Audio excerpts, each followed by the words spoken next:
नमस्कार, मैं हूँ शालिनी और आप देख रहे हैं बीबीएन भव्य भारत न्यूज। चलिए शुरू करते हैं आज की मुख्य खबरें। एटमी एनर्जी में प्राइवेट एंट्री, समय की मांग या सुरक्षा चिंता, 5 अहम सवाल जो आपके लिए जरूरी। भारत की ऊर्जा नीति में क्रांति लाते हुए शांति बिल पारित हो गया है, जिससे निजी कंपनियां परमाणु ऊर्जा संयंत्र स्थापित कर सकेंगी। ये कानून 2047 तक 100 गीगावाट परमाणु ऊर्जा क्षमता का लक्ष्य रखता है, जबकि थोरियम जैसे महत्वपूर्ण संसाधनों पर सरकार का नियंत्रण बना रहेगा। भारत की ऊर्जा नीति में बड़ा और दूरगामी बदलाव लाने वाला sustainable harnessing and advancement of nuclear energy for transforming India bill संसद से पारित होने के बाद इसे राष्ट्रपति की मंजूरी भी मिल गई। सरकार का दावा है कि ये कानून भारत को साफ, भरोसेमंद और आत्मनिर्भर ऊर्जा व्यवस्था की ओर ले जाएगा और 2047 तक 100 गीगावाट परमाणु ऊर्जा क्षमता हासिल करने का रास्ता खोलेगा। फिलहाल देश की कुल परमाणु क्षमता से ऊर्जा बनाने की क्षमता 8.75 गीगावाट है। कुल बिजली उत्पादन का करीब 3% ही है, जबकि 60% से अधिक बिजली आज भी कोयले से बनती है। भारत के पास दुनिया का करीब 25% थोरियम भंडार है। संसद में बिल पर चर्चा के दौरान केंद्रीय मंत्री डॉक्टर जितेंद्र सिंह ने कहा कि हमने सुरक्षा, संरक्षा और नियमन से कोई समझौता नहीं किया है, बल्कि इन्हें और मजबूत किया है।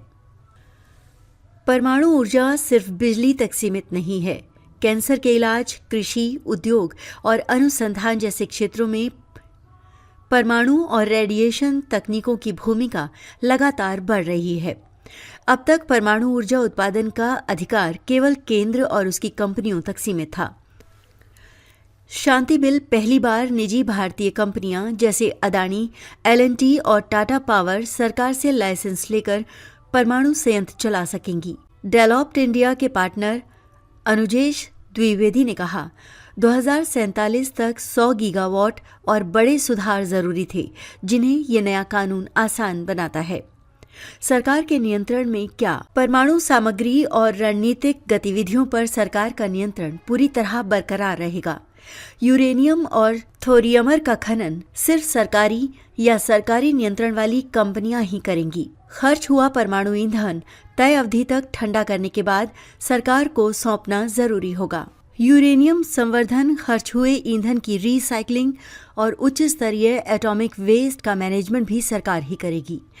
हादसे में संयंत्र संचालक मुआवजे का जिम्मेदार होगा और प्रति घटना मुआवजे की सीमा 300 मिलियन स्पेशल ड्राइंग राइट्स तय की गई है। इससे अधिक नुकसान होने पर केंद्र सरकार आगे आएगी और न्यूक्लियर लायबिलिटी फंड से भुगतान किया जाएगा। तो अभी तक के लिए इतना ही। मैं शालिनी आपसे विदा लेती हूँ। अगली खबर में फिर मुलाकात होगी एक और खास खबर के साथ। तब तक के लिए बने रहिए बीबीएन भव्य भारत न्यूज के साथ। नमस्कार।